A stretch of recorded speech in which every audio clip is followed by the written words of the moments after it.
Good morning बच्चों। बच्चों ये शिव पूछ रहा है, बताना ये फोन पे बैकग्राउंड कैसे चेंज होता है, और या पॉसिबल ही नहीं है।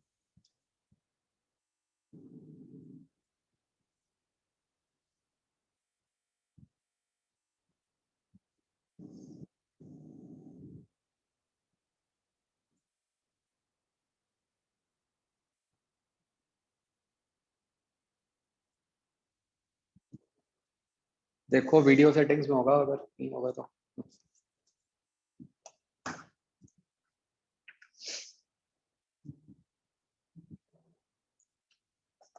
कुछ आपको पता चल गया होगा। आपका टेस्ट 25 को है ना? तो उसका तो बहुत थोड़ा सा ही सिलेबस है।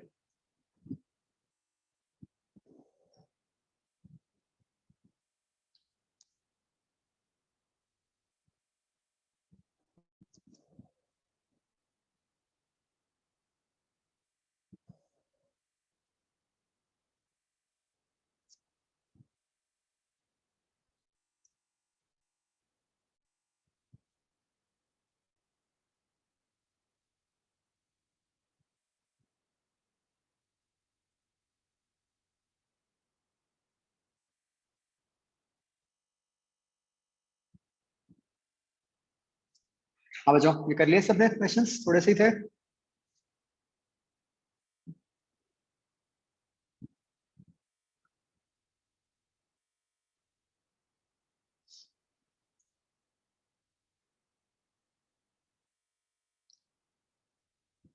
हाँ जी बताओ।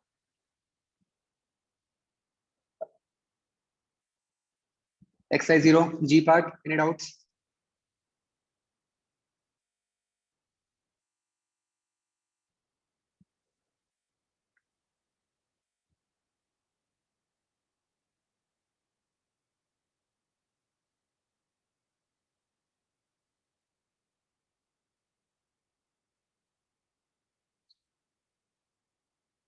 हो गए बच्चों सबके?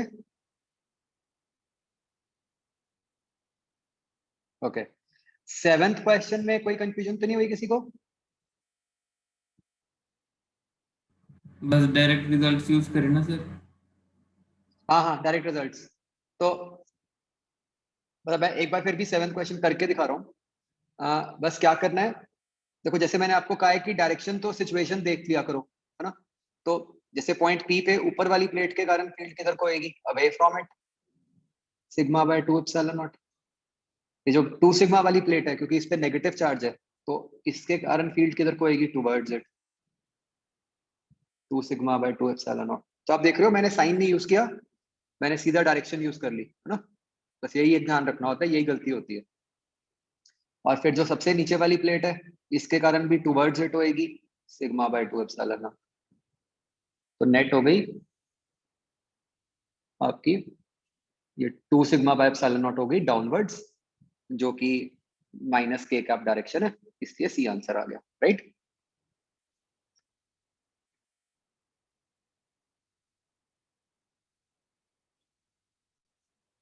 Okay.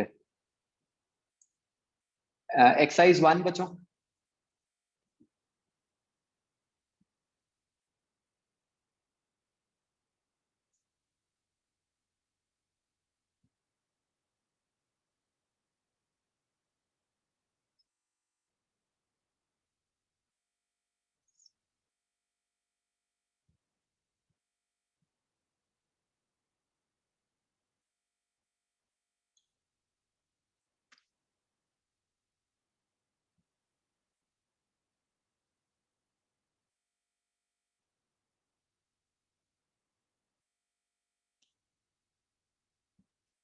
9th question, electric field due to cylindrical charge distribution of infinite length at a distance equal to its radius from its surface will be।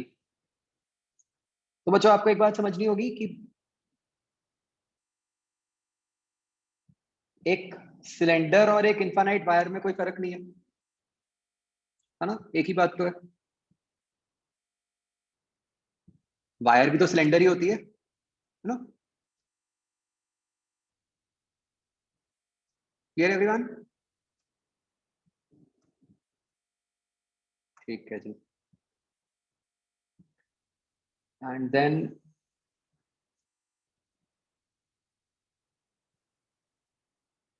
अच्छा, 12th में क्या प्रॉब्लम आई होगी मैं समझ रहा हूँ। वेट, 12th के लिए भी रुक जाओ। आपको बेसिकली आउटर सिलेंडर के कारण नहीं समझ आया होगा, क्या करें, है ना। इनर वाला तो चलो पता ही है, उसके कारण तो वैसे ही लिख के जैसे अभी हमने किया। तो लेट्स सी, अभी रुक जाओ।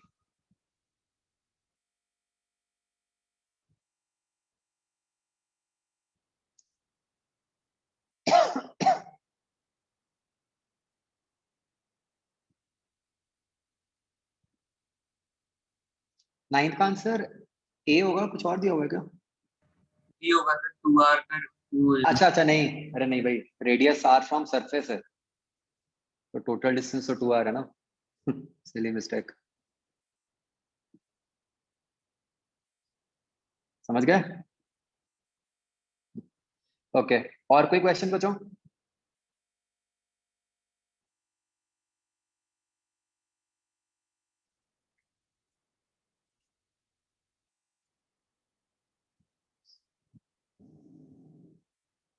बाकी हो गए?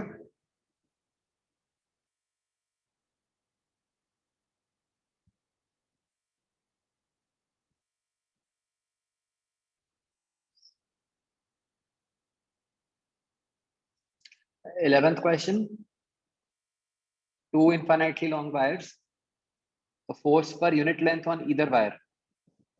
ठीक है, तो आप बच्चों ये जो राइट साइड वाली वायर है उसका एक छोटा सा पोर्शन ले लो, ठीक है, लेट्स से एल लेंथ का। तो क्लियरली इसके ऊपर जो चार्ज हो गया वो लैम्डा 2l हो गया, और अब इसके ऊपर फोर्स कितनी लगेगी?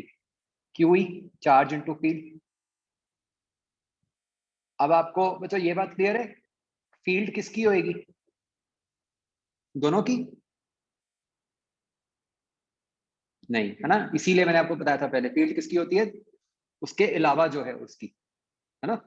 तो field due to one alone, तो ये lambda 2l into 2k lambda 1/r, और क्योंकि फोर्स पर यूनिट लेंथ का है तो उसको l से डिवाइड कर दो, तो ये बन गया 2k लैम्डा 1 लैम्डा 2।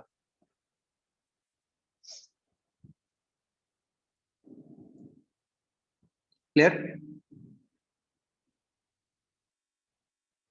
मैंने कुछ उल्टा बोल दिया क्या? मतलब लैम्डा 1 की होगी फील्ड।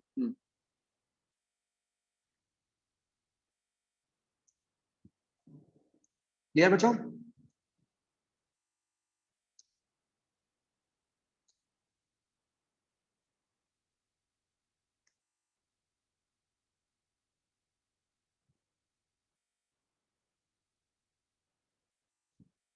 डन, सबको समझ आ गया अभी तक हमने जितना पढ़ा है गॉस लॉ?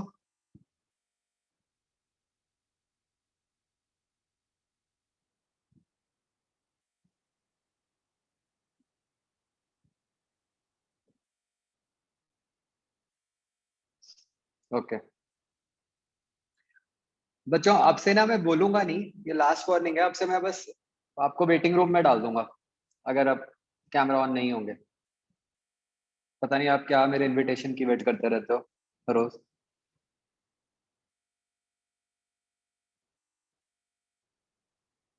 सर 3a का f पार्ट का क्वेश्चन है। अच्छा,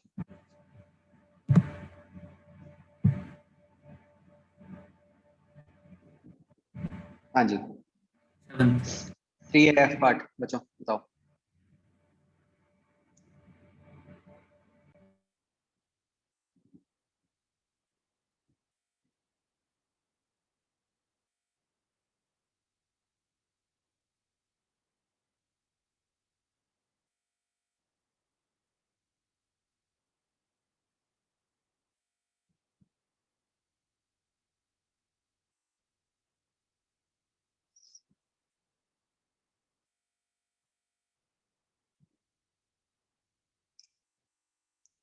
बोलो बच्चों डाउट्स। 7th question.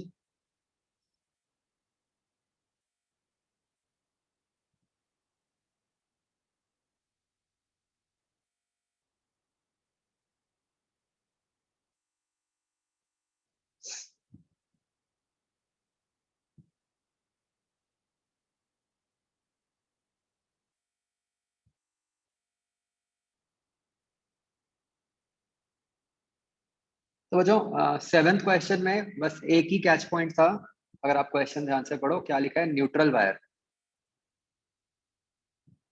है ना।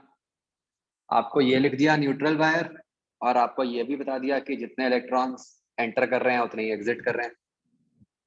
तो क्या मतलब हुआ, इस क्लोज सरफेस में चार्ज इंक्लोज कितना हुआ, 0 ही रहा ना। तो क्या आंसर आ गया, सी और डी दोनों बन जाएंगे, remains unchanged and remains 0। Clear.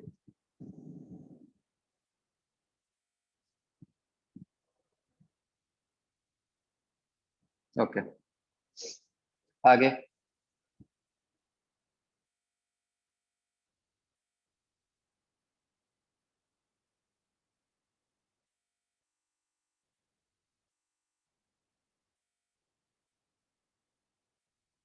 नहीं कौशिक, कोई सिली मिस्टेक कर रहे हो, 8 हो जाता है आराम से, कुछ भी नहीं है। तो बच्चों 8 हो गया होगा सबका।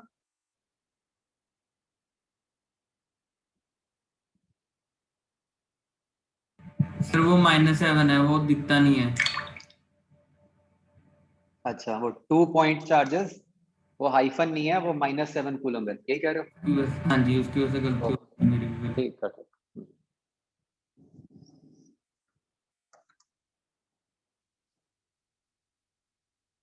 ओके,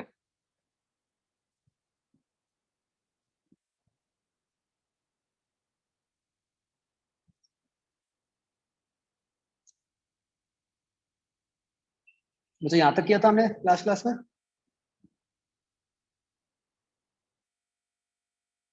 ठीक है।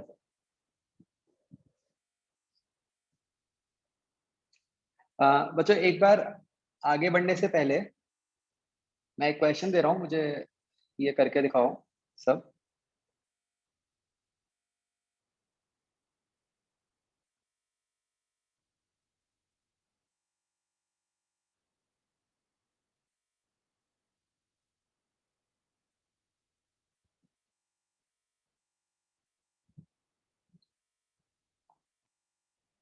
बच्चों एक नेगेटिव चार्ज है और एक पॉजिटिव चार्ज है।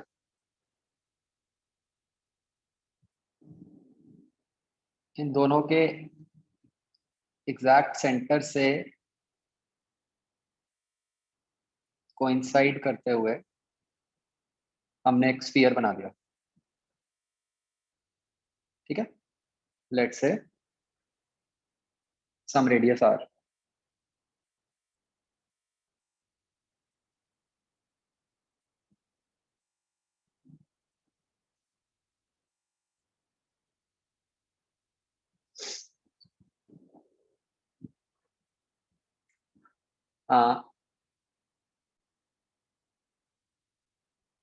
मेरा क्वेश्चन ध्यान से सुनना। क्या आप इस केस में गॉस लॉ अप्लाई कर सकते हो? Answer in terms of yes no. ये जो स्फेरिकल सरफेस है, क्या आप इसके ऊपर गॉस लॉ अप्लाई कर सकते हो?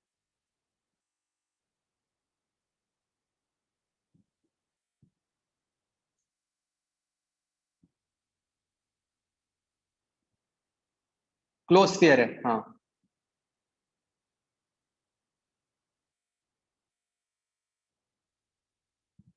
मुझे सबका आंसर चाहिए, yes no. My question is once again, क्या आप इस केस में गॉस लॉ अप्लाई कर सकते हो?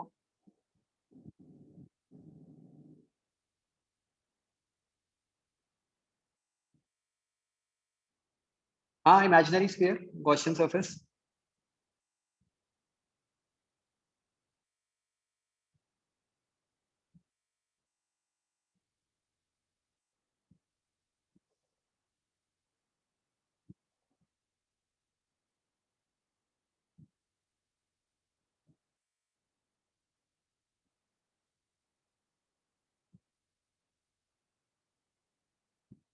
मैं फिर से क्वेश्चन रिपीट कर रहा हूँ, क्या आप इस केस में गॉस लॉ अप्लाई कर सकते हो बच्चों?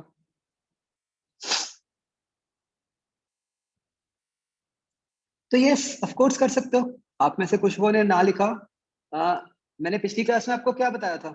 गॉस लॉ तो हर जगह अप्लाई हो सकता है, सोचने वाली बात ही नहीं है। क्यों नहीं होगा गॉस लॉ अप्लाई? वो तो लॉ है। मेरे कहने का मतलब सर फील्ड निकालने से था। नहीं, मतलब खुद नहीं बनाना ना। तभी मैंने क्लियरली बोला था कि ये मेरा क्वेश्चन है, इसका आंसर यस नो में करो बस, है ना। मैंने तो ई की बात ही नहीं की। मैंने तो ये कहा कि गॉस लॉ लग सकता है कि नहीं,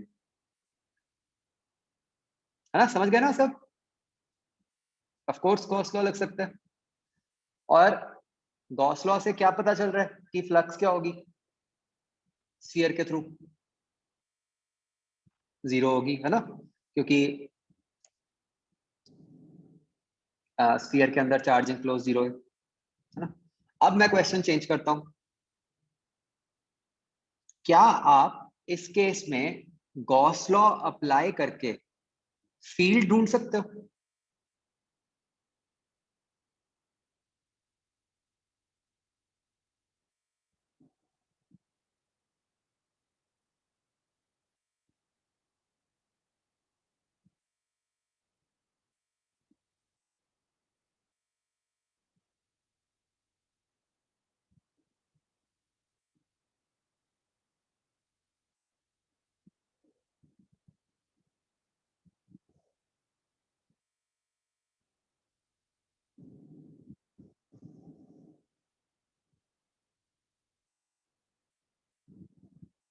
नहीं ढूंढ सकते, है ना। इसका आंसर नो आएगा। वो क्यों? सिमेट्रिकल नहीं है। सिमेट्री नहीं है, है ना। मतलब यहाँ पे हम ये नहीं कह पा रहे कि स्फीयर के ऊपर जो हर पॉइंट है उस पर फील्ड सेम होगी, इजंट इट। कोई पॉइंट नेगेटिव चार्ज के पास है, कोई पॉइंट पॉजिटिव चार्ज के पास है, कोई इक्विडिस्टेंट पॉइंट है। तो हम ये नहीं कह पा रहे कि अलग अलग पॉइंट्स पे फील्ड सेम होगी, तो इसलिए हम फील्ड नहीं निकाल सकते। क्या ये बात समझ आ गई बच्चों सबको?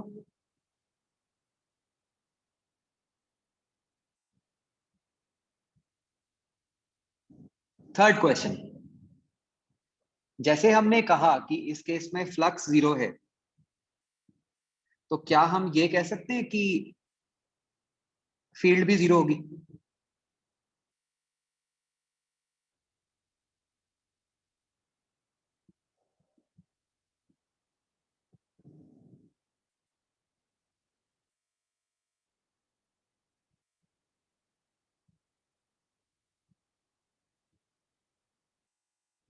नहीं कह सकते, है ना।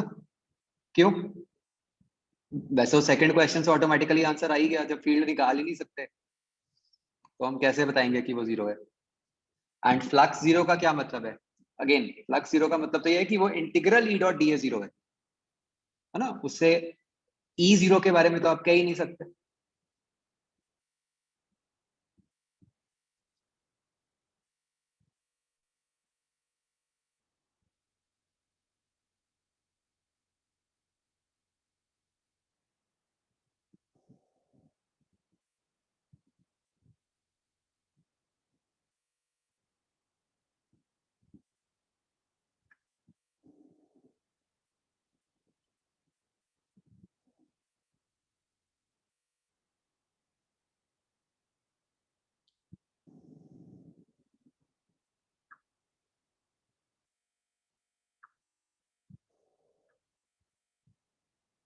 ओके, तो इस क्वेश्चन को ना नोट कर लो बच्चों, इंपॉर्टेंट है।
राइट, क्लियर हो गया सबको?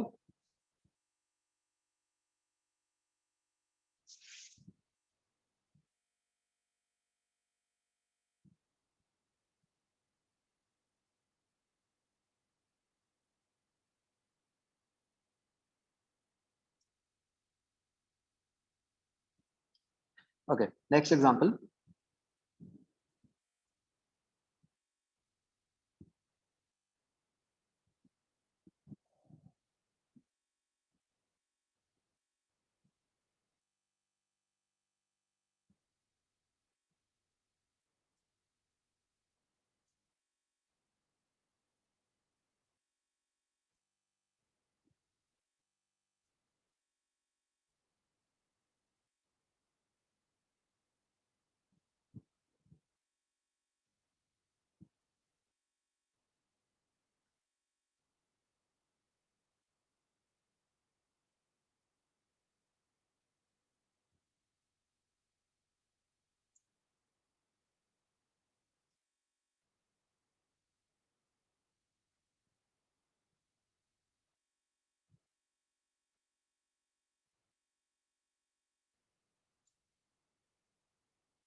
ये बच्चों ऐसे एक रिंग है, इसके ऊपर और नीचे चार्ज रखा हुआ है, प्लस क्यू माइनस क्यू। तो क्वेश्चन है कि क्या इस रिंग के हर पॉइंट के ऊपर ई का मैग्नीट्यूड सेम होगा या डिफरेंट होगा?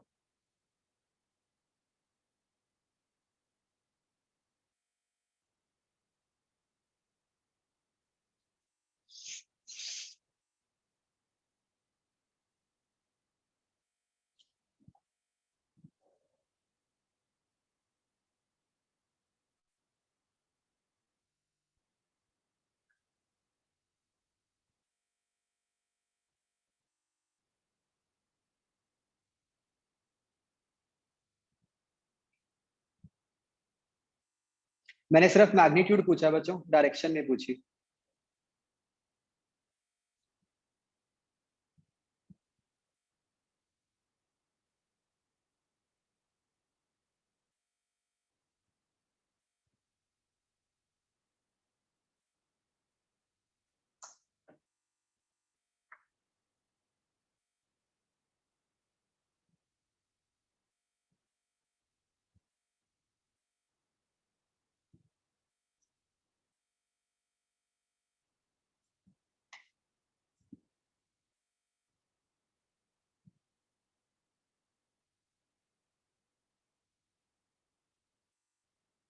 क्या आंसर आया बच्चों, सेम या डिफरेंट?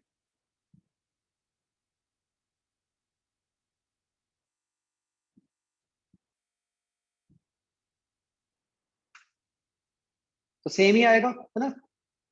अगर आप कोई भी पॉइंट लो, वहां पे वही सब डिस्टेंसेस बनेंगे, वही डायरेक्शंस बनेंगी, मतलब कंपोनेंट्स कैंसिल होके वही बन जाएगा, है ना? क्या डायरेक्शन आ रही है बच्चों वैसे? इनफैक्ट वेक्टोरली भी सेम आता, है ना, कोई दिक्कत नहीं थी। वर्टिकली डाउनवर्ड्स ही आता।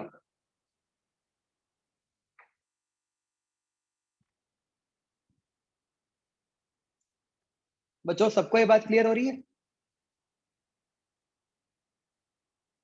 मतलब आप रिंग के किसी भी पॉइंट से देखो तो आपको सिचुएशन बिल्कुल सेम नजर आ रही है ना, इजंट इट?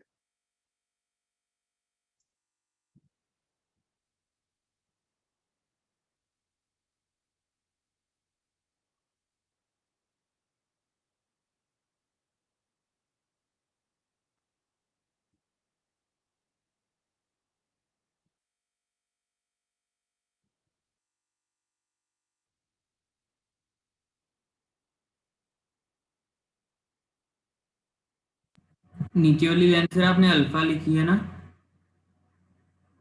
नहीं नहीं, डी लिखी है दोनों। डी है।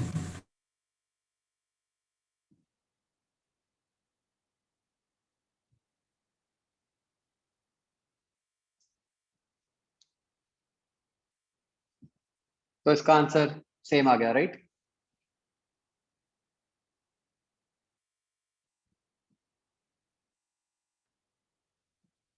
Next part, what will be flux through the ring?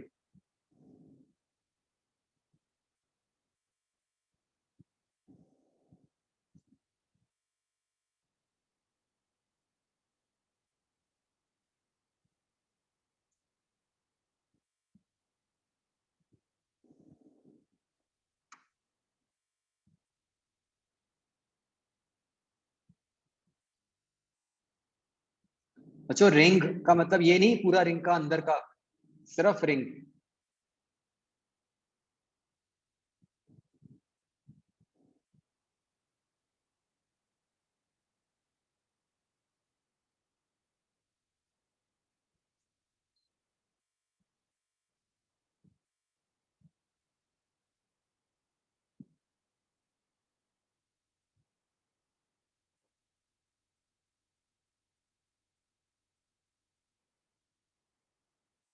मतलब बिल्कुल पतली सी रिंग है।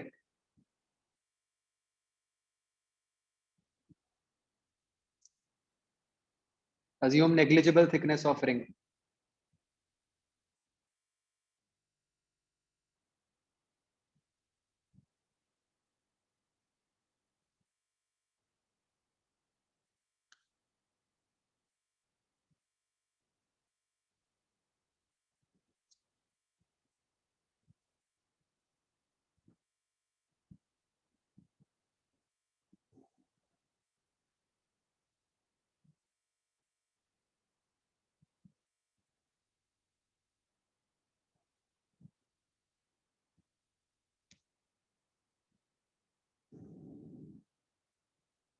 इसका आंसर 0 बन जाएगा। समझ रहे हो बच्चों क्यों? क्योंकि रिंग की जो थिकनेस मतलब नेग्लिजिबल सी है ना, रिंग का क्या एरिया बनेगा?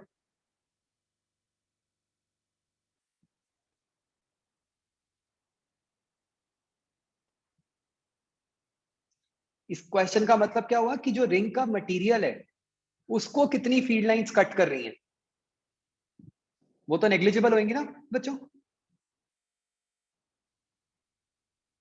सबको समझ आ गया?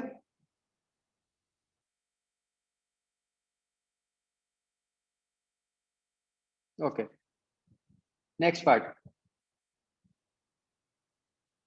अगर अब हम रिंग को रिप्लेस कर दें डिस्क से,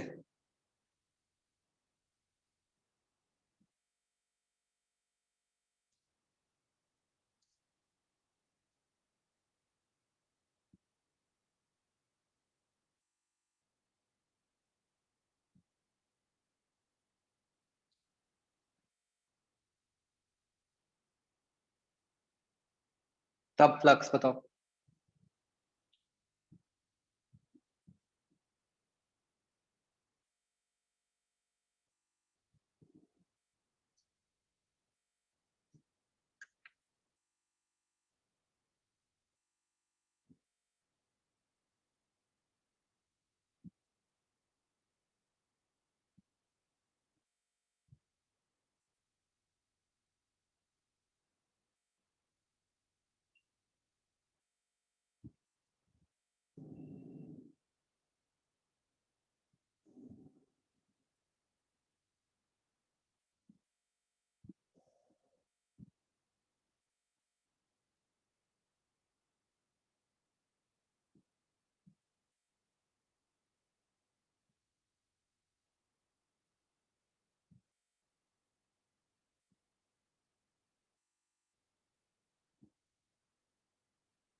नहीं आशीष।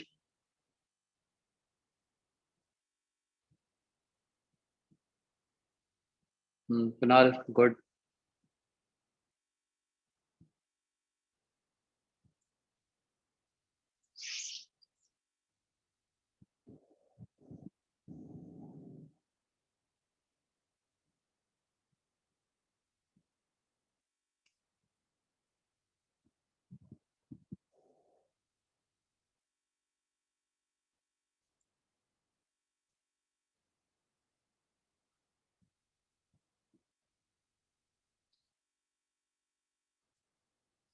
कुणाल एक बार देखना वो फैक्टर की गलती तो नहीं है कोई जिससे आपने मल्टीप्लाई किया। बादुल्ला सर या पहले वाला? बिल्कुल, जो फर्स्ट नंबर है।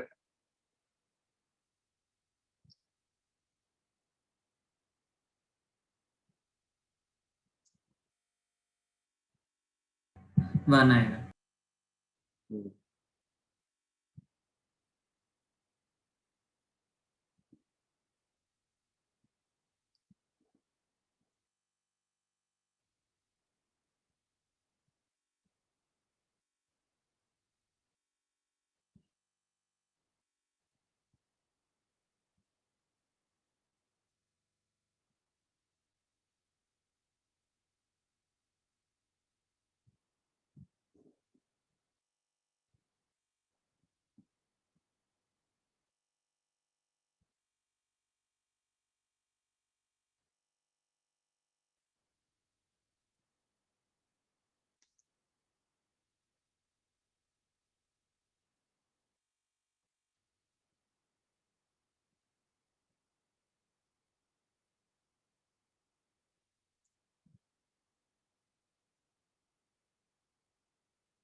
हम्म, गुड साहिल, ठीक है। गुड।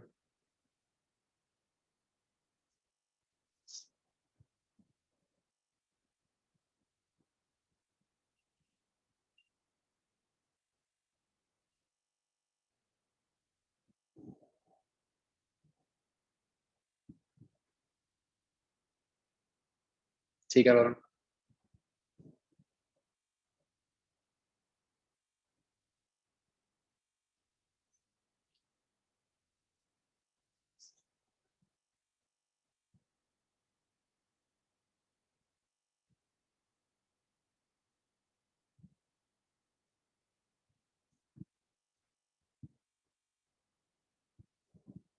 सृष्टि, आपके पीछे जो बोर्ड लगा हुआ है उस पे आप अपना टाइम टेबल वगैरह लिखते हो? Yes sir. गुड।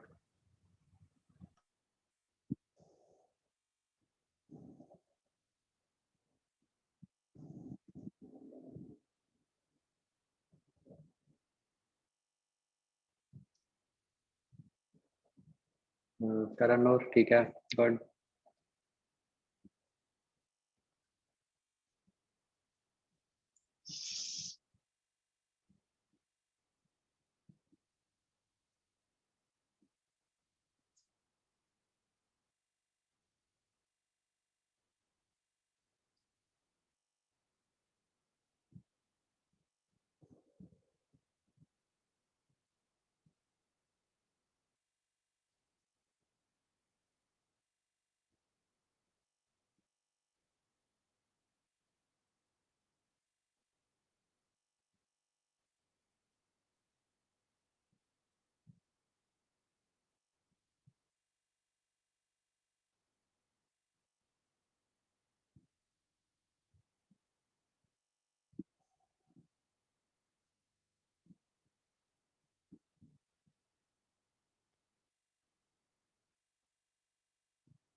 ठीक है। तो अच्छा, अगर आप देखो ये क्वेश्चन हमने किया तो हुआ है पहले, फर्क क्या था? पीछे से ही देख के लिख दिया सर मैंने। हाँ हाँ, और क्या करना था?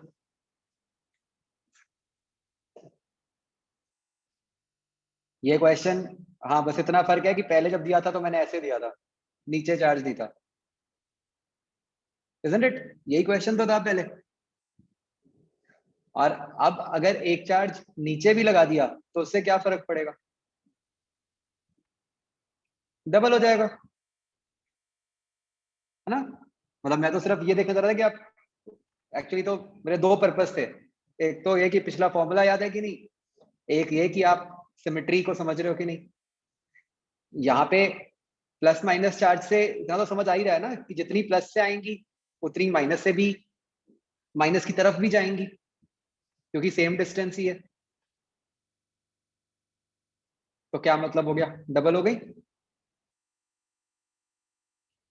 मुझे बात समझ आई सबको, कि जो नॉर्मल एक चार्ज के कारण जो एक डिस्क की फ्लक्स निकाली थी उसका डबल हो जाएगा।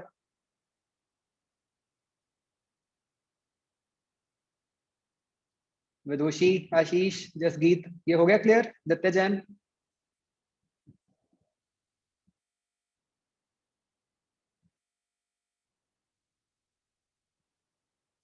तो इसका आंसर क्या बन जाएगा? 2 into Q/2 epsilon naught into 1 minus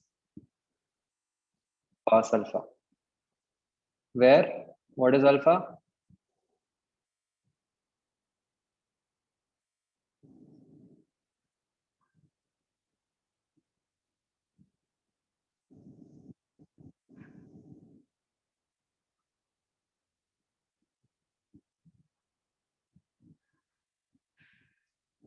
आशीष मैं समझा नहीं, क्या कह रहे हो आप?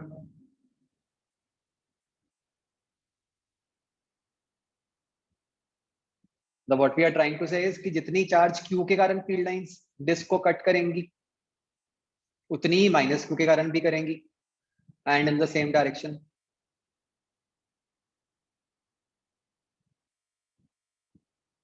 हाँ ये तो प्लेन सरफेस है disc, it is not a close surface, it is a planar surface. Sir D by नहीं आएगा कॉस अल्फा? हाँ देगा।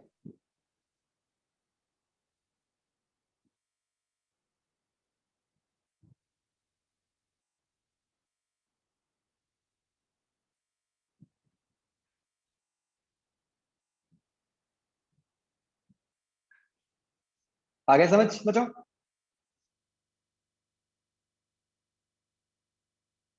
ठीक है, ओके। मैं बच्चों जान के ना, I am being very slow on this part, Gauss law वाला जो पार्ट है, क्योंकि अभी मैं आपको आगे दिखाऊंगा और आप खुद भी देखोगे, मतलब ये सबसे इंपॉर्टेंट पार्ट है इस चैप्टर का।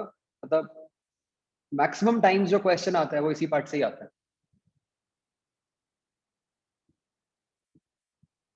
ओके, आगे बढ़ते हैं बच्चों। वही एप्लीकेशंस ऑफ गॉस लॉ। इसका नेक्स्ट केस है फील्ड आउटसाइड स्फेरिकल शेल या फिर स्फीयर। ठीक है, बस यहाँ पे एक चीज लिखी होनी चाहिए बहुत इंपॉर्टेंट, कि यूनिफॉर्म।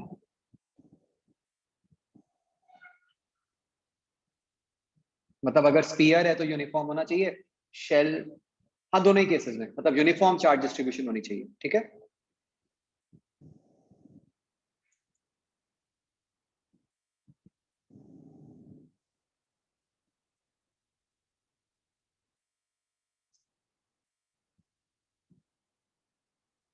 तो जस्ट ड्रॉ दिस फिगर, फिर इसको समझते हैं।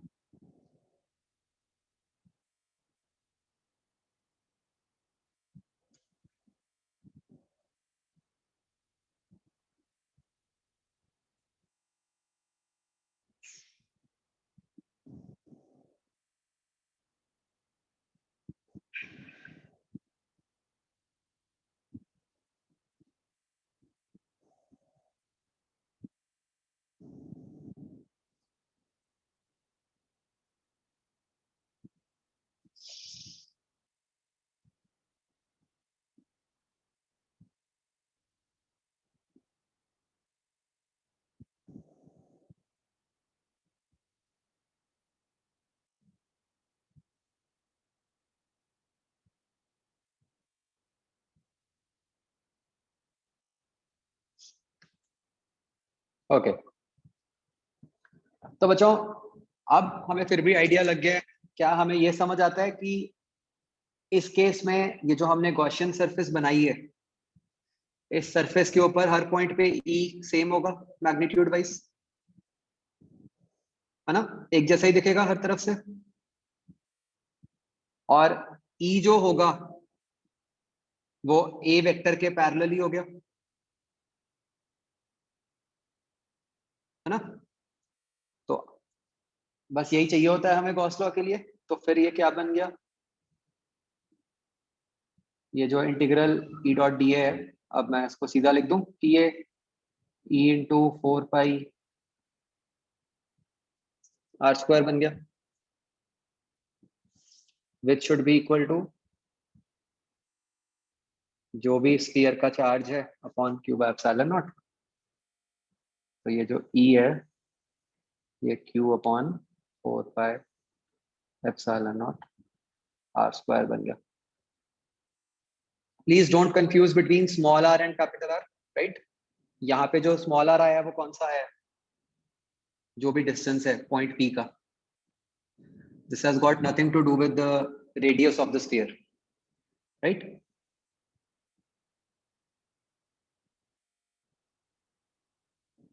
सबको समझ आ गया बच्चों? ये किस टाइप का रिजल्ट बन गया,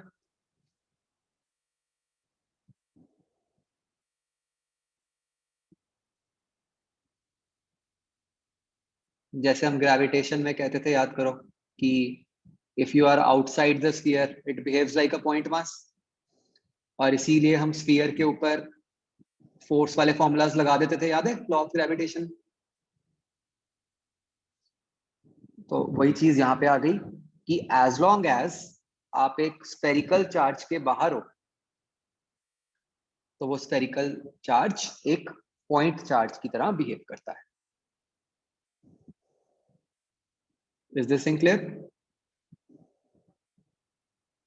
और बच्चों आपको ये बात भी समझ आ गई कि इसको शेल बोले या स्फीयर बोले उससे कोई फर्क ही नहीं पड़ रहा, क्योंकि हम तो उसके बाहर ही हैं।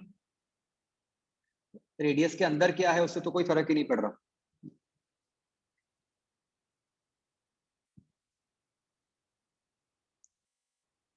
तो ये बच्चों अलग से एक लाइन लिख लो कि आउटसाइड अ स्फीयर और अ शेल यूनिफॉर्म, ये भी मिस नहीं करना।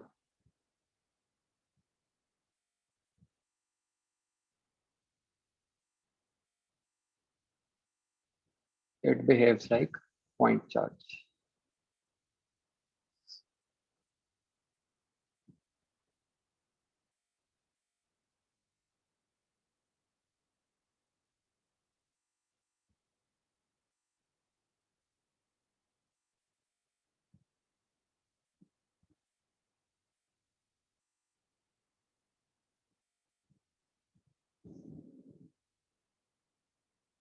ओके, तो मेरे पास एक क्वेश्चन आया है, इट्स अ गुड क्वेश्चन, कि ग्रेविटेशन में गॉस लॉ क्यों नहीं था, बताओ।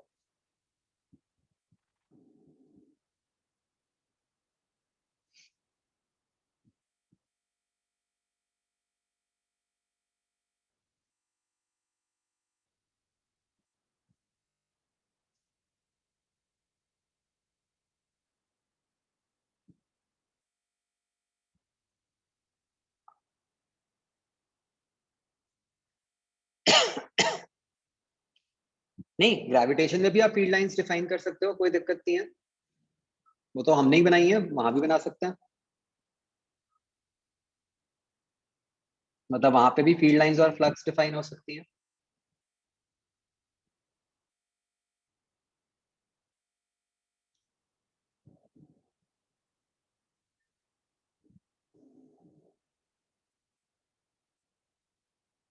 वहां चार्ज की जगह क्या लिखते हैं बताओ, चार्ज की जगह तो क्या लिखते हैं वो तो हम समझ सकते हैं, मास। जैसा बिहेवियर वहां मास का था वहां वैसा यहाँ चार्ज का है। तो जो कोई ऐसा रीजन नहीं है, इट इज जस्ट कि गॉस साइंटिस्ट ने चार्जेस में ही काम किया और उसने इसका बना दिया, ठीक है। मतलब गॉस जो साइंटिस्ट था, ही डिड नॉट रियलाइज कि हाँ भाई, कि जो न्यूटन ने लॉ ऑफ ग्रेविटेशन निकाला था और जो यहाँ पे फोर्सेस हैं वो सिमिलर है। ठीक है, तो वो चार्जेस में काम कर रहा था, तो इसलिए उसने बस चार्जेस के लिए बना दिया। तो यस, हम यहाँ से एक क्वेश्चन बना सकते हैं, और ये इनफैक्ट आया भी हुआ है कई बार कि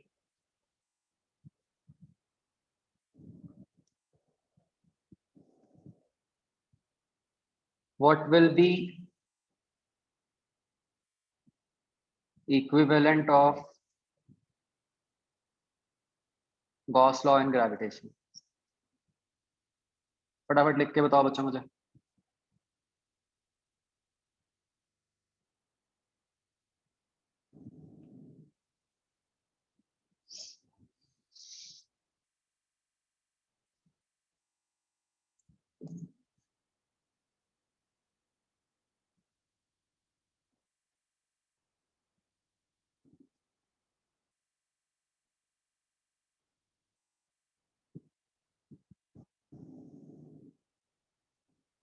नहीं मतलब जैसे हम यहाँ लिखते हैं ना, अभी E dot D is equal to Q enclose by epsilon naught, ऐसे ही ग्रेविटेशन में अगर लिखना होता तो क्या लिखते हैं, ये बताना है आपको।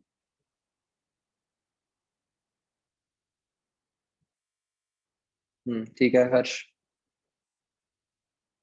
वरुण ठीक है।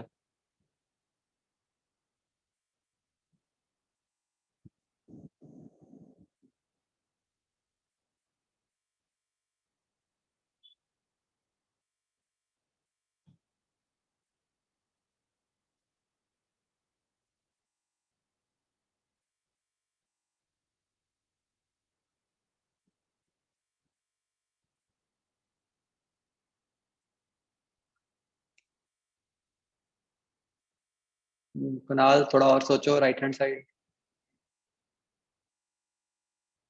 बच्चों बहुत आसान है, कंपेयर ही तो करना है।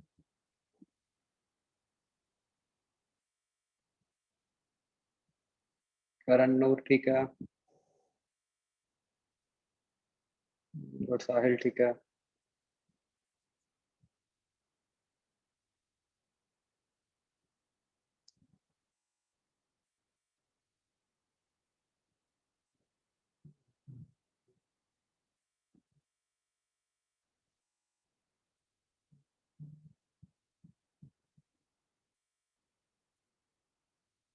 नो कुणाल।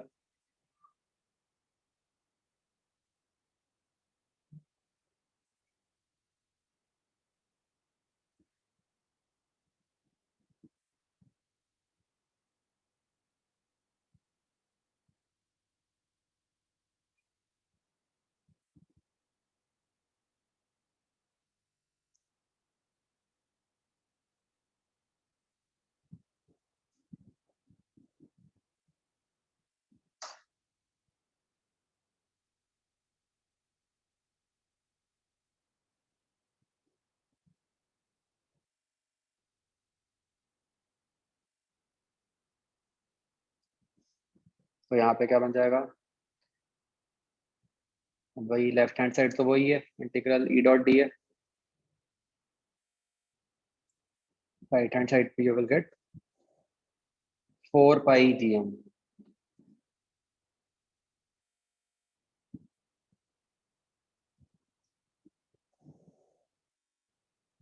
सी, ऐसे मत सोचो। आप में से कुछ लोगों ने क्या किया कि मतलब आपने सोचा कि क्यू बाय एप्सिलॉन नॉट है, उसका एम बाय एप्सिलॉन नॉट। ऐसे मत सोचो, आप ये सोचो कि किसका इक्विवेलेंट क्या है, राइट। जो ग्रेविटेशन में चार्ज है उसका, मतलब जो इलेक्ट्रोस्टैट्स में चार्ज है उसका इक्विवेलेंट वहां पे एम है। जो कांस्टेंट आ रहा है वो क्या आ रहा है यहाँ पे, 1/4 पाई एप्सिलॉन नॉट। इस पूरे का इक्विवेलेंट वहां पे क्या, जी।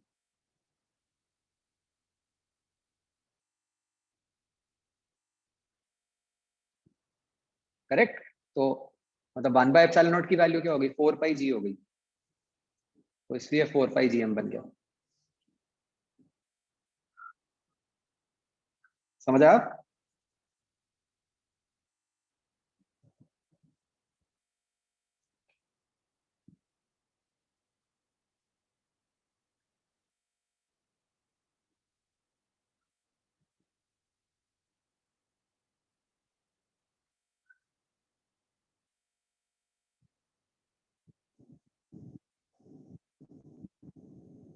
नहीं गुरसाहिल, जी तो कांस्टेंट है, उसको फर्दर नहीं लिख सकते किसी भी तरह।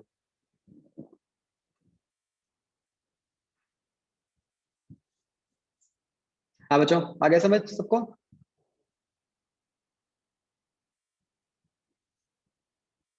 ओके, तो आगे बढ़ते हैं।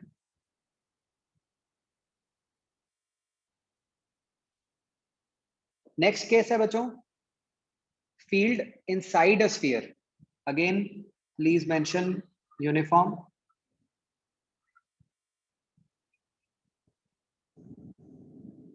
तो अब हमने जो बच्चों गॉसियन सरफेस ली है वो स्फीयर के अंदर ले ली, मतलब रेडियस आर जो कि स्फीयर के रेडियस से छोटी है, क्योंकि हमें वहीं पे फील्ड ढूंढनी है। तो एक बार खुद से ट्राई करो, इस केस में आंसर निकालने की कोशिश करो। आपको स्फीयर का चार्ज गिवन है क्यू, और हाँ रेडियस तो कैपिटल आर है ही।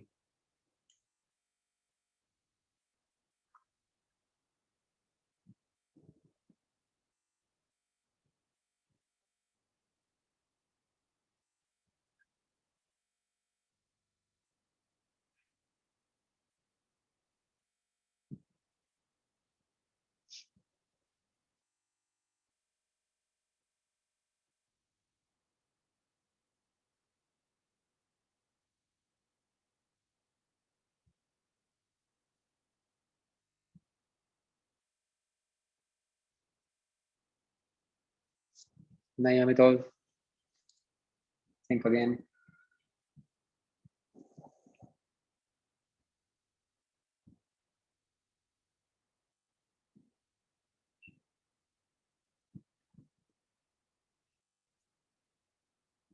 कुणाल गलत है, वरुण ठीक है।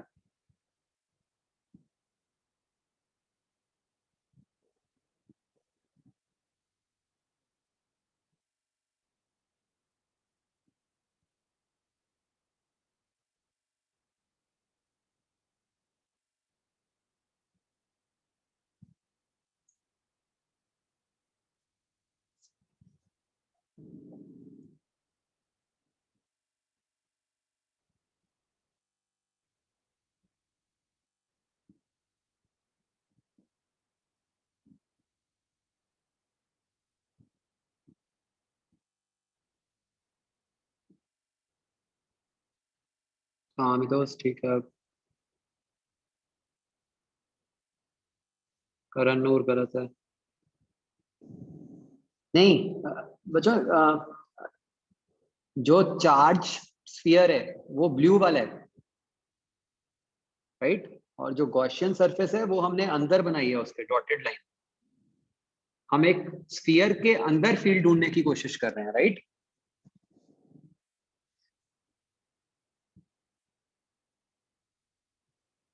वो जो डॉटेड लाइन वाला स्फीयर है वो इमेजिनरी स्फीयर है। ये पूरे के अंदर चार्ज है, मतलब हाँ पूरे वॉल्यूम में चार्ज है।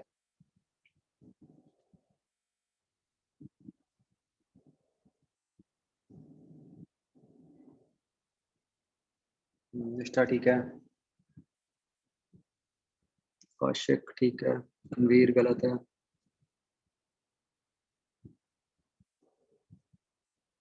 ध्यान से करो।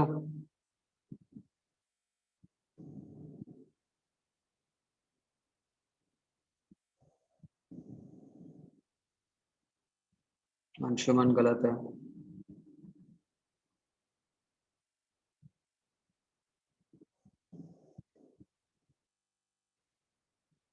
सृष्टि ठीक है। निष्ठा ठीक है।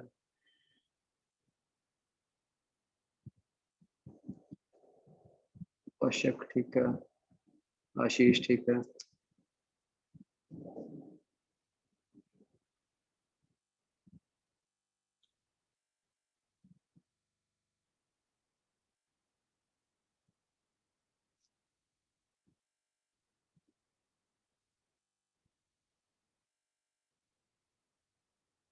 हाँ विदुषी ठीक है।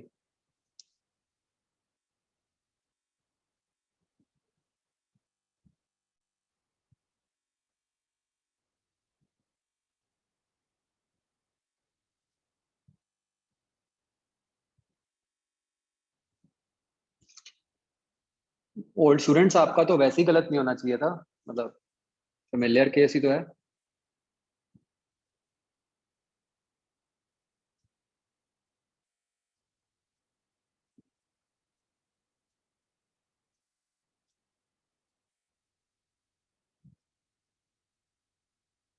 हाँ कुणाल, अब ठीक है।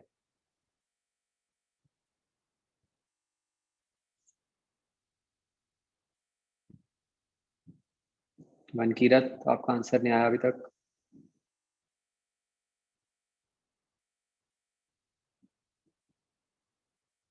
और साहिल ठीक है।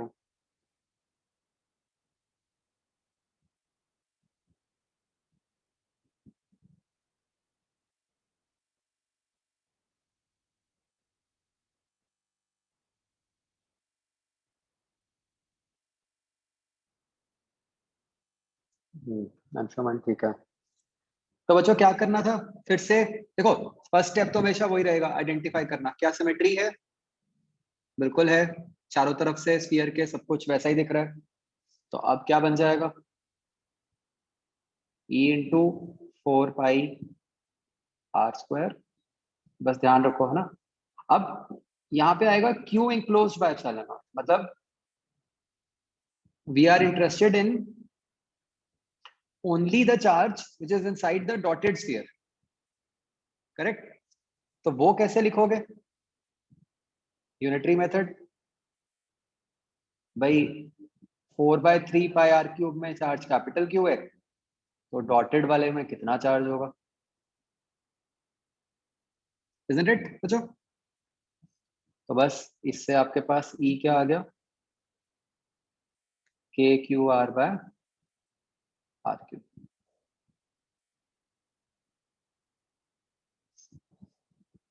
आ गया समझ बच्चों सबको? आपको याद है बिल्कुल ऐसा ही क्वेश्चन ग्रेविटेशन में भी किया था हमने, बट उस टाइम पे हमने बस शेल थ्योरम की टर्म्स में बोला था इसको।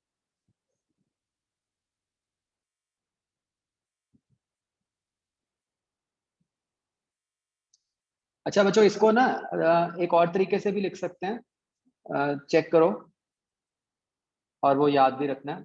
Can you write it as ρr/3 epsilon naught, where rho is the charge density?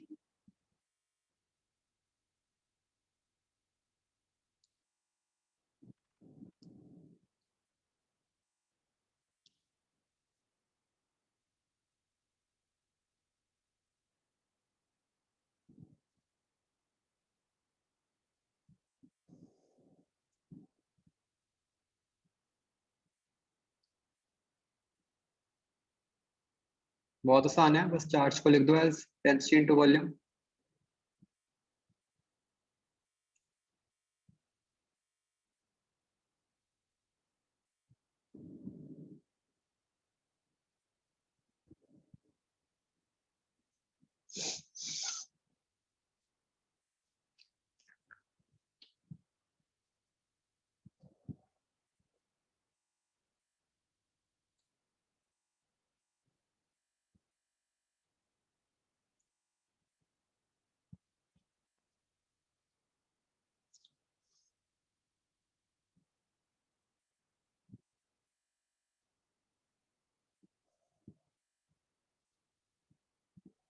अच्छा,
हाँ जी,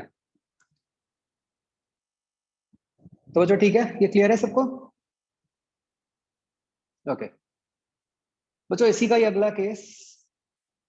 अच्छा, इसका ग्राफ बच्चों आप सोच सकते हो कि अब अगर हम एक स्फीयर के लिए, यूनिफॉर्म स्फीयर के लिए ग्राफ बनाएं, ई वर्सेस आर,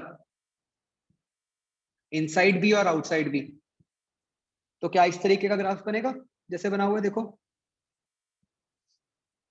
क्योंकि अंदर प्रोपोर्शनल टू आर है ना, और बाहर कैसे है, प्रोपोर्शनल टू 1/r²। तो ये ग्राफ ड्रॉ कर लो, एक्सट्रीमली इंपॉर्टेंट ग्राफ, मतलब किसी ना किसी एग्जाम में तो आएगा ही आएगा ये क्वेश्चन, ये मान लो हर साल आता है। अगर आपको याद हो तो बिल्कुल यही same graph G versus R का भी था।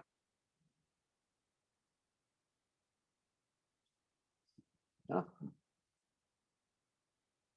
तो नोट कर लो।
ओके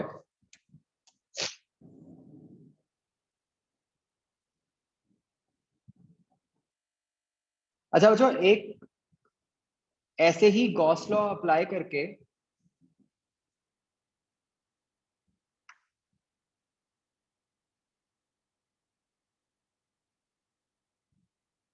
आप मुझे बताओ कि अगर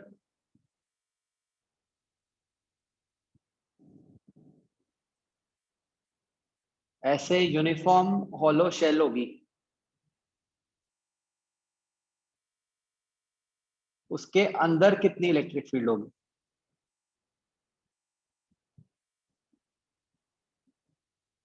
इसके ऊपर यूनिफॉर्म चार्ज क्यू है।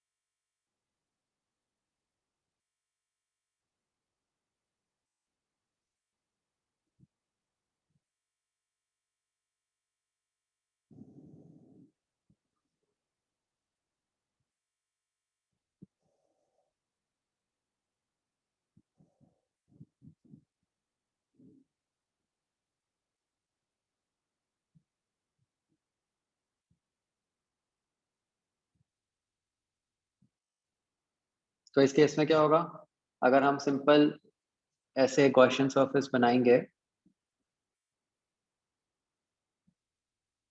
राइट, तो इस सिमेट्री तो अभी भी है, तो इस गॉसियन सरफेस के लिए अगर मैं लिखूंगा E इंटू 4πr², तो राइट हैंड साइड पे कोई चार्ज इंक्लोज नहीं होगा, राइट हैंड साइड पे 0 आ जाएगा, ये समझ आ रहा है?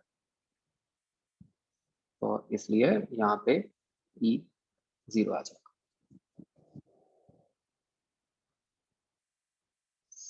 तो एक यूनिफॉर्म हॉलो शेल के अंदर हर जगह पर इलेक्ट्रिक फील्ड 0 होगी। ठीक है बच्चों, यहाँ पे बच्चों यूनिफॉर्म वर्ड की क्या इंपॉर्टेंस है बताओ मुझे? यूनिफॉर्म ना हो तो सिमेट्री ना होती। और फिर उससे क्या फर्क पड़ता? कांस्टेंट ना होता।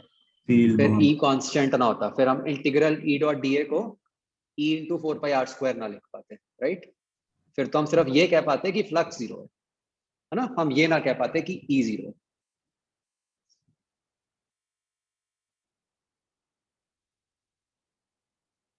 आगे बात समझ बच्चों? तो अच्छा, अब हॉलो शेल के लिए अगर हम ई वर्सेस आर ग्राफ बनाएं, वो कैसा होगा बच्चों?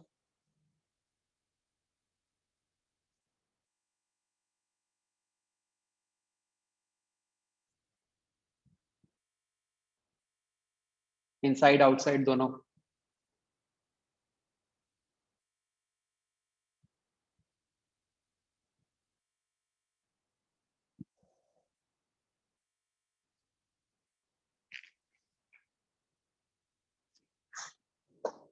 हम्म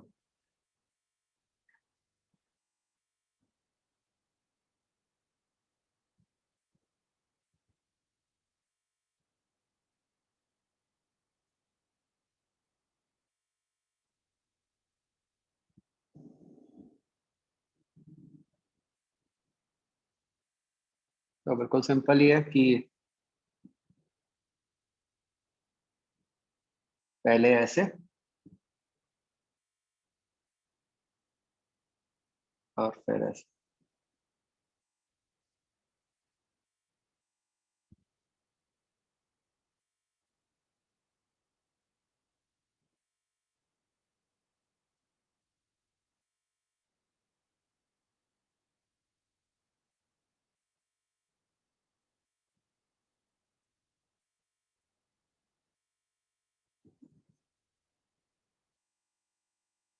आ गया सबको समझ?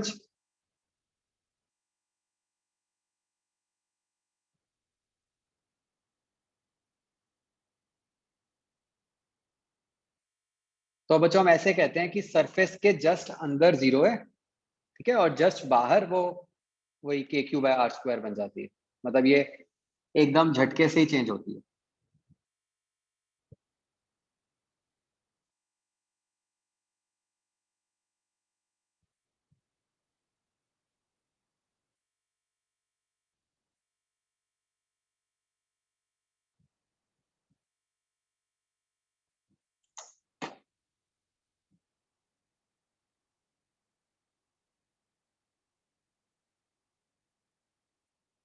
सरफेस पे नहीं है सच, हम कह सकते हैं हम अंदर या बाहर ऐसे ही बोलते हैं, ठीक है।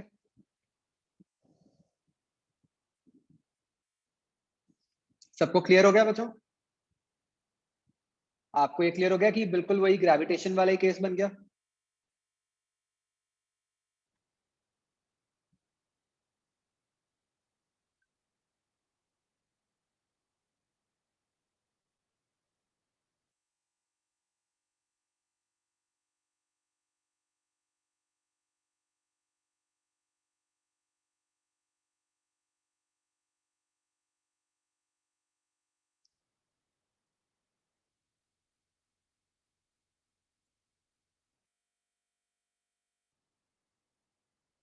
ओके, चलो आगे बढ़ते हैं। एग्जाम्पल ट्राई करो बच्चों।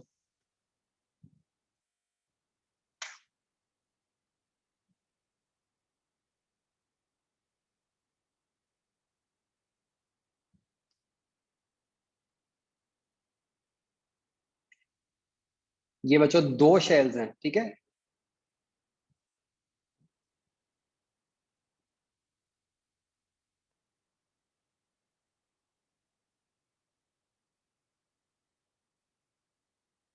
तो जो तो अंदर वाली शेल है उसकी तो नेग्लिजिबल थिकनेस है,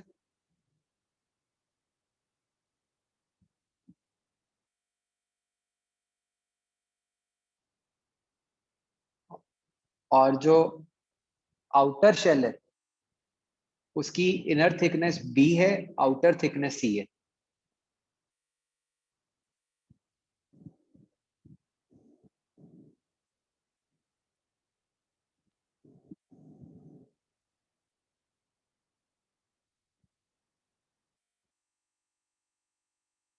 बच्चों अभी सी पार्ट मत करना, ठीक है। ए, बी और डी करो।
ओके, बच्चों सी भी सोचो एक बार, कर सकते हो सी भी।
बच्चों अगर सी का आपका आंसर लंबा सा आ रहा है या लिखने में मुश्किल आ रही है, तो इसका मतलब वो गलत है।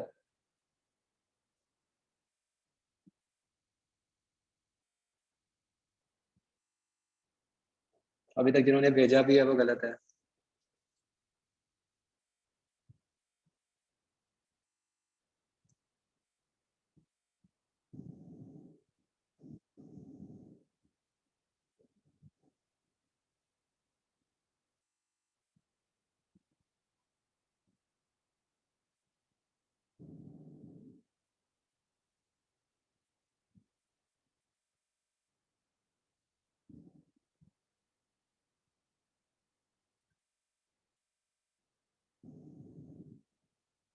हाँ आशीष, ठीक सोच रहे हो।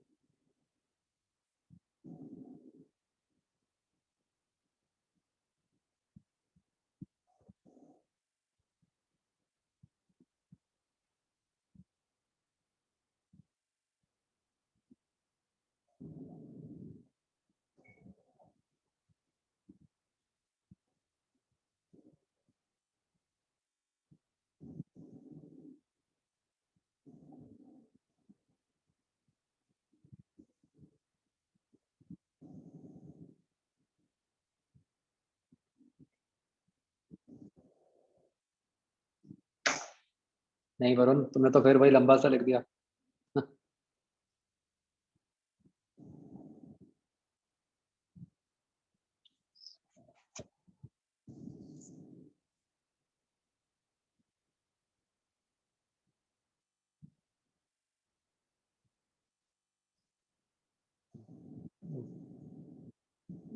साहिल, मैं वही तो बोला था, गलत है।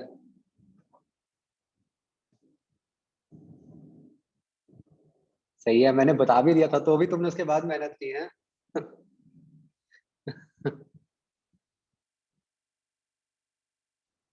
ना भाई, अभी तक किसी का नहीं ठीक सी पार्ट।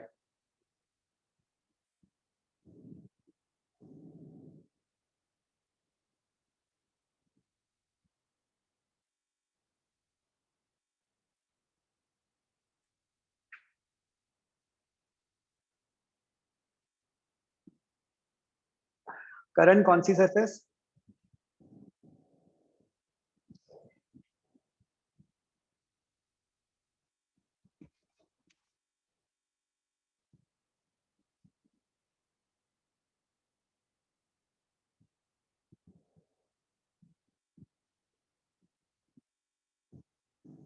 मतलब इनर आउटर?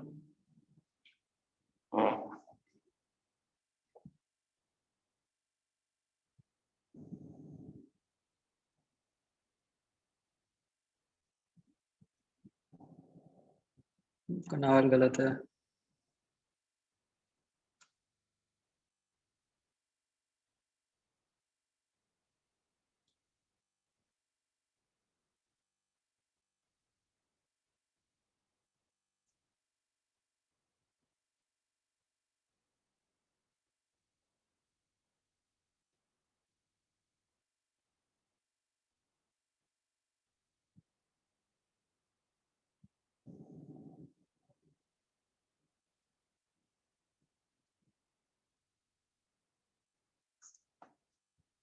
नहीं करण, मुझे समझ नहीं आया आप क्या कहना चाह रहे हो।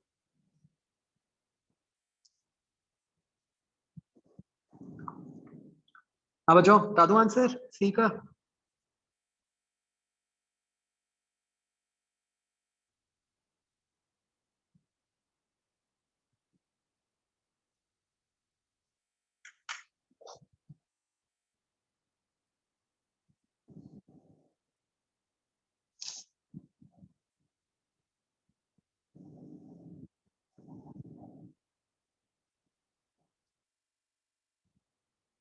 इतना बड़ा हिंट दे दिया मैंने, ये लंबा सा कुछ नहीं है, पता नहीं हर्ष ने कितनी मेहनत करके लिखा है। बहुत ही सिंपल सा आंसर है।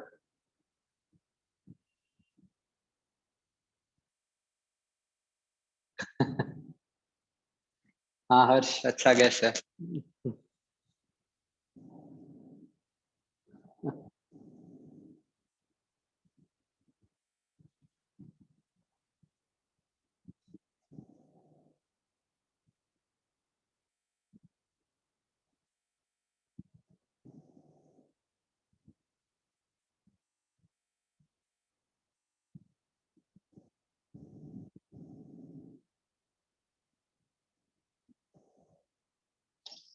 अच्छा, मेरे पास आया है कि सरफेस पे तो है तो हम बता नहीं सकते, नहीं वो तो थिक शेल है ना, इसलिए कोई चक्कर नहीं है।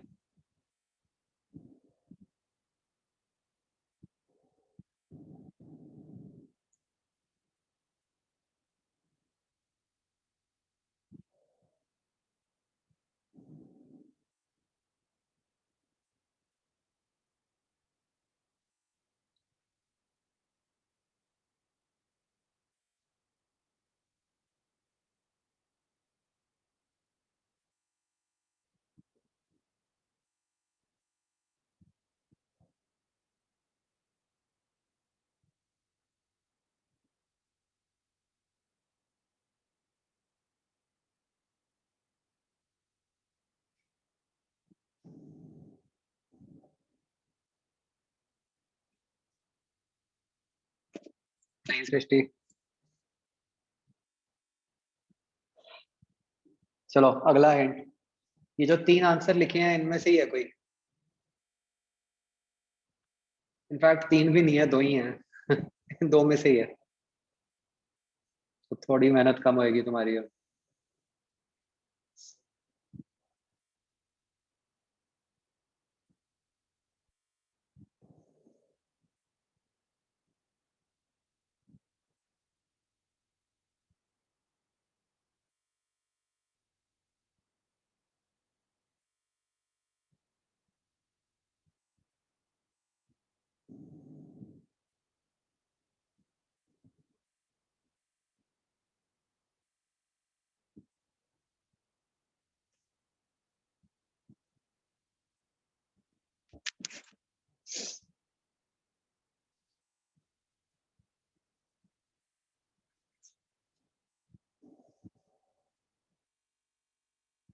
हाँ जी, चलो बच्चों मैं बता रहा हूँ,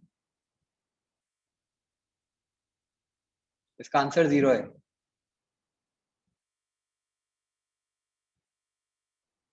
सोचो क्यों।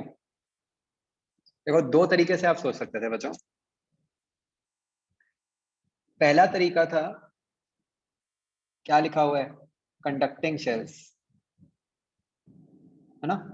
तो अगर हम वो चार्जिंग बाय, जैसे जो चार्जिंग बाय इंडक्शन वाला कंसेप्ट सोचें, उसके हिसाब से मैं एक बार ये फिगर बना देता हूँ। ये हो गई थिक शेल, ये हो गई अंदर वाली शेल क्यू। उसके हिसाब से जो आउटर वाली शेल है, उसके ऊपर चार्जेस किस तरह से आएंगे।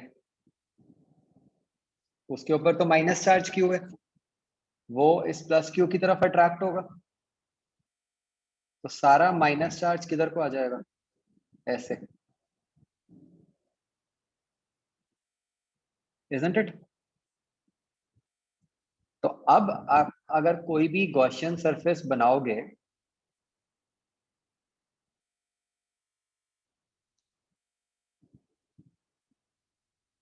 इस टाइप की, तो इस गॉसियन सरफेस में चार्ज इंक्लोज कितना होगा? 0, है ना? तो आंसर क्या आता है? 0। एंड जो और आसान तरीका था सोचने का, जिसमें कुछ भी ना करना पड़ता, भाई ये कंडक्टर है, इस थिकनेस में कंडक्टर में फील्ड क्या होती है? 0। कुछ करना ही नहीं था, isn't it?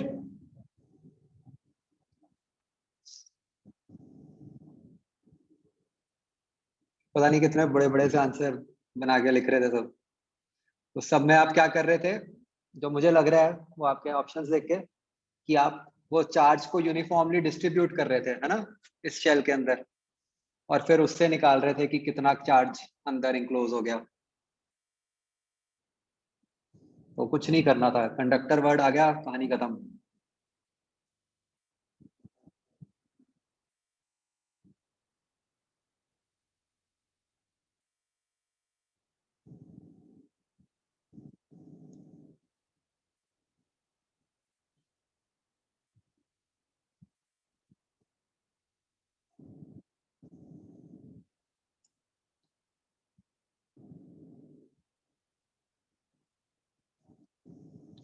अगर कंडक्टर ना होता तो फिर हमें गिवन होना चाहिए था कि चार्ज कैसे डिस्ट्रीब्यूट होगा, उसके बिना आंसर नहीं कर सकते थे।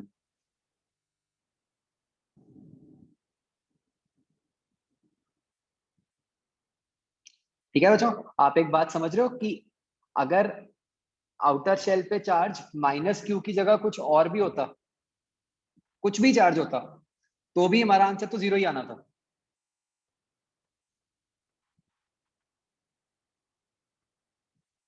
क्योंकि कंडक्टर है, कंडक्टर के अंदर तो फील्ड 0 ही होनी है।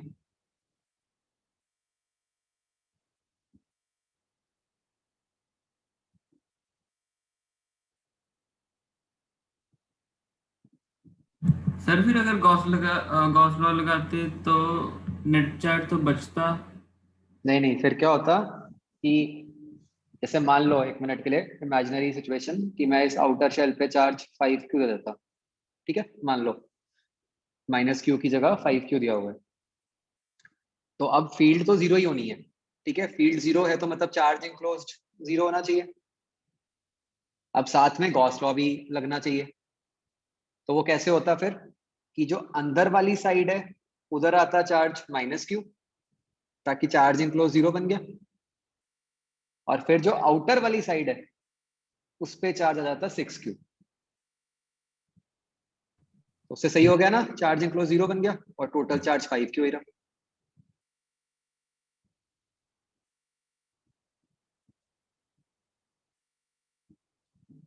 तो ऐसे क्वेश्चंस तो अभी करेंगे हम आगे, ठीक है।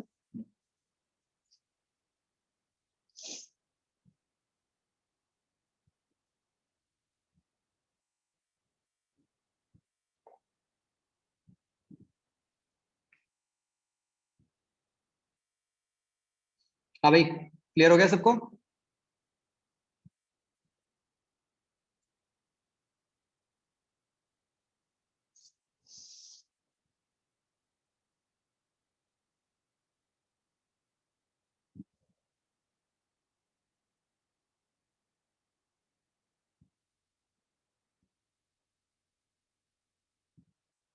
ओके,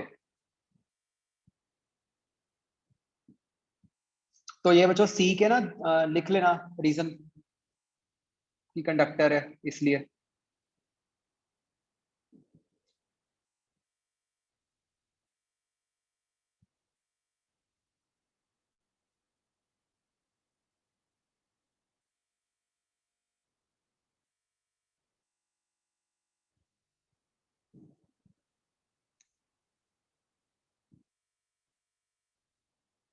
ओके, चलो ठीक है बच्चों, दैट्स इट। बच्चों आपका होमवर्क है कि एक तो आपने 01 की ये एक्सरसाइज जी कंप्लीट कर लेनी है, ठीक है। और एक बच्चों मैं ना स्पेसिफिकली गॉस लॉ की एक असाइनमेंट अपलोड करूंगा क्लास प्लस पे, ठीक है, उसमें ना बहुत अच्छे क्वेश्चंस हैं ग्लॉस लॉ के, वो यही चेक करते हैं आपको सिमेट्री समझ आई हुई है कि नहीं आई हुई, तो वो आपने करनी है। अंडरस्टूड? हाँ, आप मटेरियल ले सकते हो ऑफलाइन, बिल्कुल, इनफैक्ट लो जल्दी, मैं तो कह रहा हूँ। हाँ, मैं मेड वाले पे भी करवा दूंगा, ठीक है।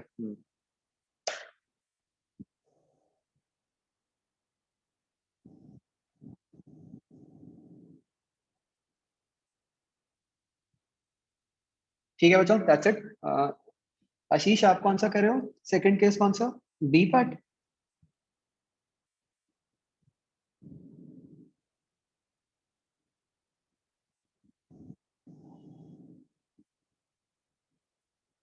नहीं, -5 क्यों नहीं आएगा, माइनस क्यू आएगा। उसमें टोटल चार्ज 5Q है, तो उसके लिए -Q अंदर आएगा और 6Q बाहर आएगा।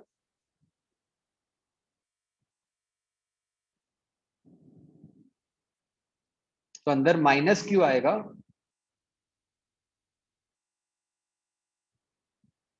हाँ, तो आप कब तक इंक्रीज कर सकते हो? एटमोस्ट आप रेड की बाउंड्री तक पहुंच सकते हो ना, जहां पे 0 आना है।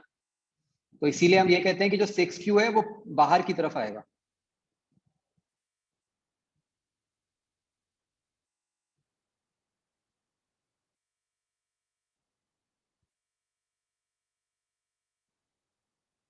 मतलब वो कंडक्टर की आउटर साइड है।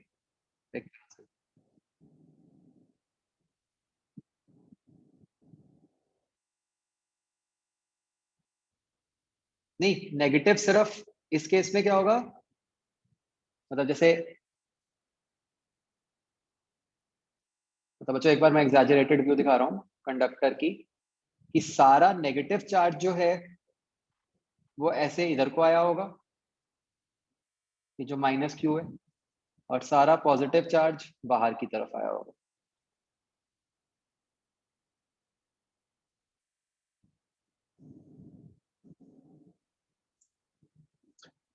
और यूनिफॉर्मली डिस्ट्रीब्यूटेड होगा, यस।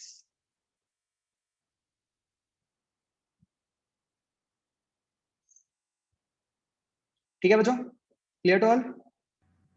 Thank you sir. चलो, ओके बच्चों।